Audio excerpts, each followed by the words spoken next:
The letter arrived on a Tuesday, its official seal glinting in the afternoon sun. My hands trembled as I opened it, the final paperwork confirming my inheritance from Grandma Rose. After 2 years of battling my mother-in-law's attempts to seize control, justice was finally being served.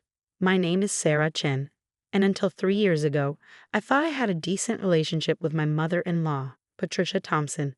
That all changed when my beloved grandmother passed away, leaving me her estate worth $4.2 million. I just don't understand why she'd leave everything to you, Patricia had said during the reading of the will, her perfectly manicured nails drumming against the conference room table. After all, you're not even blood family.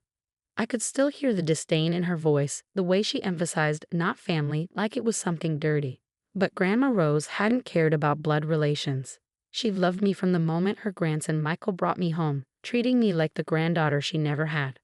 For 8 years, while Patricia spent her time at country clubs and charity galas, I visited Rose every Sunday. We cooked together, gardened together, and shared stories about our lives.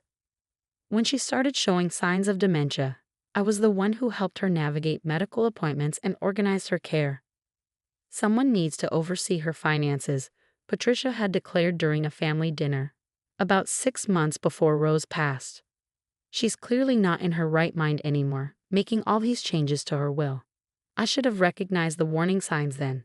The way Patricia started showing up at Rose's house unannounced, hovering over her shoulder as she reviewed her financial documents. But I was too focused on caring for Rose to see the manipulation happening right in front of me. It wasn't until after the funeral that I realized just how far Patricia would go to get her hands on Rose's money. I filed a petition to be named executor of the estate, she announced one morning, walking into my kitchen like she owned it. Given your limited financial experience is really for the best. I set down my coffee cup, trying to keep my voice steady. The will specifically names me as executor, Patricia. Rose wanted me to handle her estate. She smiled, that condescending smile I'd grown to hate. Dear, you're a kindergarten teacher. What do you know about managing millions? Besides, Rose wasn't in her right mind when she made those changes. We both know that. But what Patricia didn't know was that I'd been preparing for this moment for years. Ever since I noticed her increasing interest in Rose's finances, I'd started documenting everything. Every conversation, every surprise visit, every attempt to isolate Rose from other family members, it was all recorded. I had videos of Rose explicitly stating her wishes, recorded with her full knowledge and consent during her lucid moments. I had documentation from her doctors confirming her mental competency when she updated her will. And most damaging of all, I had recordings of Patricia herself, plotting with her lawyer to have Rose declared incompetent. We just need to get her evaluated by the right doctor, she'd said in one recording, not realizing my phone was capturing every word. Someone who understands the situation. Once we have her declared incompetent, we can challenge anything she's done in the past year, including that ridiculous will. The first hint Patricia got that things weren't going her way came during the initial court hearing. Her lawyer, a slick man named James Barrett, stood before the judge with his usual confidence. Your Honor, we have serious concerns about Mrs. Thompson's mental state when these changes were made, he began. The deceased was suffering from documented cognitive decline. Objection, Your Honor, my lawyer, Susan Martinez, interrupted. We have extensive medical documentation proving Mrs. Thompson was competent when she updated her will, including evaluations from 3 separate neurologists. Barrett faltered slightly but pressed on. Nevertheless, we believe it's in the best interest of the estate to have someone with more financial experience managing these assets. Mrs. Chen is a schoolteacher with no background in. Your Honor, Susan cut in again. If we may present Exhibit A. She proceeded to play one of my recordings, a conversation between Patricia and Barrett where they explicitly discussed their plan to seize control of the estate. The color drained from Patricia's face as her own voice filled the courtroom. I don't care what it takes. That money belongs in this family, not with some outsider who married in. Find a way to get it done. The judge's expression darkened as he listened. When the recording ended, he turned to Patricia's lawyer. Mr. Barrett, are you aware that conspiring to fraudulently seize control of an estate is a serious offense? Barrett tugged at his collar, suddenly looking less confident. Your Honor, I can explain. But there was no explaining away the evidence. Over the next 2 hours, Susan methodically presented our case.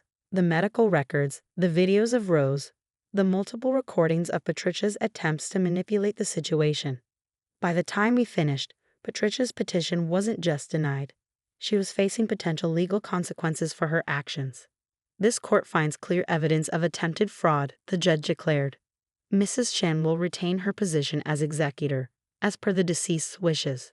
Furthermore, Mrs. Patricia Thompson is hereby barred from any involvement with the estate.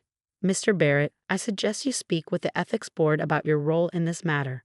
As we left the courthouse that day, Patricia grabbed my arm. Her perfectly composed facade had cracked, revealing the fury beneath. You think you've won, she hissed. This isn't over. That money belongs in this family. I calmly removed her hand from my arm. You're right, Patricia. The money does belong in the family. That's exactly where Rose placed it, with me. You're not family, she spat. You're just some gold digger who wormed her way in. Mom, stop. Michael's voice cut through her tirade. My husband had been quietly supportive throughout this ordeal, torn between loyalty to his mother and his knowledge of what was right. Sarah is my wife, he continued, taking my hand. She was more family to Grandma Rose than you ever were. All those years you were too busy for Sunday visits, Sarah was there. When Rose needed help, Sarah was there. The only person trying to take advantage of this situation is you. Patricia recoiled as if she'd been slapped. For a moment, she just stared at us, her mouth opening and closing without sound. Then she turned on her heel and stormed off, her expensive heels clicking against the courthouse floor. That evening, as Michael and I sat in our kitchen discussing the day's events, my phone buzzed with text messages from Patricia's friends. Prominent society women she'd enlisted in her campaign against me. You've made a powerful enemy, one message read. The Thompson family has a long memory. I showed the messages to Michael, who just shook his head. They can't hurt you anymore, he said.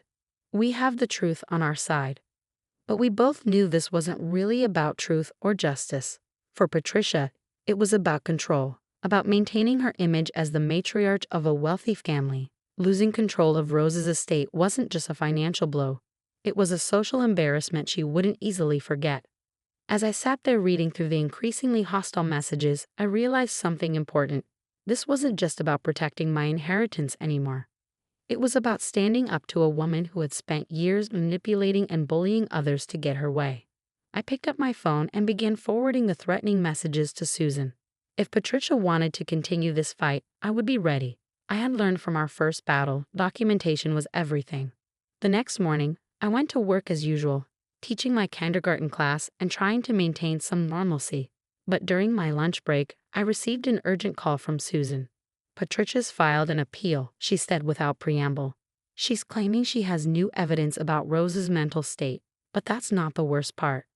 I braced myself. What else? She's also filed a complaint with your school board, alleging professional misconduct. She's trying to get you fired, Sarah. I gripped the phone tighter, anger rising in my chest. On what grounds? She's claiming you used your position as a teacher to manipulate Rose, that you brought her to school events and used the children to emotional manipulate her into changing her will. The accusation was so absurd, it would have been funny if it weren't so potentially damaging to my career. Yes, I had brought Rose to some school events. She loved seeing the children perform in holiday shows. But the idea that I had somehow used this to manipulate her was ridiculous. We need to meet, Susan said. Tonight if possible. This is getting ugly, and we need to be prepared. As I hung up the phone, I caught my reflection in the classroom window. The woman staring back at me wasn't the same person who had once tried so hard to win Patricia's approval. That woman was gone, replaced by someone stronger, someone who wouldn't back down from a fight. Patricia wanted to play hardball. Fine. But she was about to learn that I had a few more cards left to play, cards that would make her previous humiliation in court look like a minor embarrassment. Patricia's attempt to have me fired backfired spectacularly. The school board called an emergency meeting to review her allegations, but I came prepared.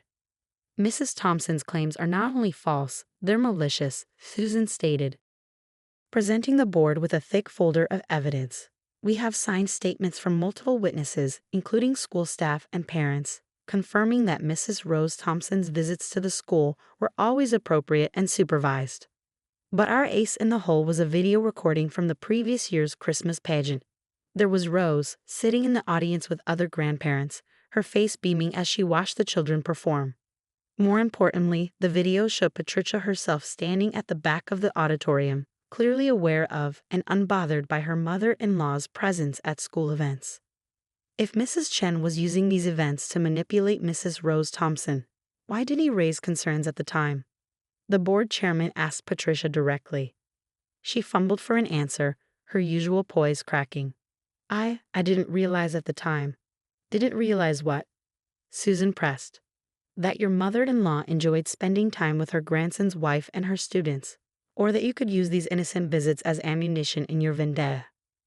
The board dismissed Patricia's complaint unanimously, but the damage to her reputation was just beginning. The local paper caught wind of the story, and suddenly the Thompson family's dirty laundry was being aired in public. Prominent socialite attempts to frame teacher in inheritance dispute, read the headline. The article detailed Patricia's attempts to seize control of the estate, her false accusations against me, and her history of manipulative behavior. The social fallout was immediate. Patricia's country club friends, the same ones who had been sending me threatening messages, suddenly went silent. Her position on various charity boards became awkward as other members distanced themselves. But Patricia wasn't done fighting.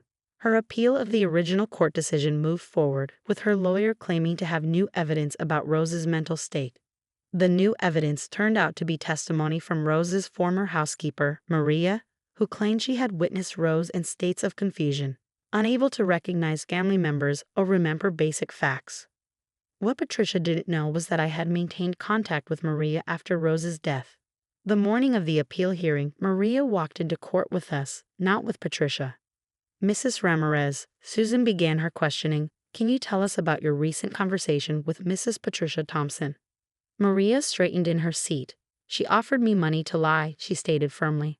She wanted me to say Mrs. Rose was confused all the time, but it wasn't true. Yes, sometimes she had bad days, but she always knew who she loved and who truly cared for her. The judge's face darkened as Maria detailed Patricia's attempts to bribe her. When she finished testifying, he turned to Patricia's lawyer. Mr. Barrett, are you aware that suborning perjury is a criminal offense? Barrett, looking increasingly uncomfortable, requested a brief recess. When court resumed 20 minutes later, he announced that his client was withdrawing her appeal. But the judge wasn't finished. Mrs. Thompson, he said, his voice stern, this court takes a very dim view of attempting to corrupt the judicial process. You are hereby fined $50,000 for contempt of court, and I am referring this matter to the district attorney's office for possible criminal charges. Patricia sat there, rigid with shock, as the judge continued. Furthermore, you are ordered to pay all legal fees incurred by Mrs. Chen in defending against this frivolous appeal. Should you attempt any further legal action regarding this estate, you will face additional sanctions. As we left the courthouse for the second time, Patricia was surrounded by reporters. The society pages that had once featured her charity work now carried photos of her trying to shield her face from cameras. That evening, as Michael and I sat in our backyard discussing the day's events, his phone rang. It was his sister Catherine, Patricia's daughter, who had remained neutral throughout the conflict. Mom's had a complete meltdown, she reported. She's locked herself in her room and won't talk to anyone. Dad's talking about taking her to a therapist. Michael sighed heavily. Maybe that's not a bad idea. This obsession with controlling Grandma's money. It's destroyed her reputation, her relationships. And for what? Catherine added. The money was never hers to begin with. Grandma Rose knew exactly what she was doing when she left everything to Sarah. After hanging up, Michael turned to me. I'm sorry, he said softly. Sorry for all of this, for not standing up to her sooner. I took his hand. You did stand up to her when it mattered most. And now maybe she'll finally get the help she needs. Over the next few months, we heard through family members that Patricia had indeed started seeing a therapist. The potential criminal charges were dropped after she agreed to make a substantial donation to a local elder care facility. As for the inheritance, I honored Rose's wishes exactly as she had intended. Half of the money went into a trust for education, both for our future children and for scholarships for underprivileged students. The other half was invested in expanding the small community garden Rose had loved, turning it into a thriving urban farm that provided fresh produce to local food banks. 1 year after our final court battle, I received an unexpected letter. It was from Patricia, written on her therapist's advice as part of her recovery process. Dear Sarah, it began. I owe you an apology. My actions were driven by pride, greed, and a misguided sense of entitlement. I convinced myself that you were the outsider, the threat to our family's legacy. In reality, you were the one truly carrying on Rose's legacy of kindness and generosity.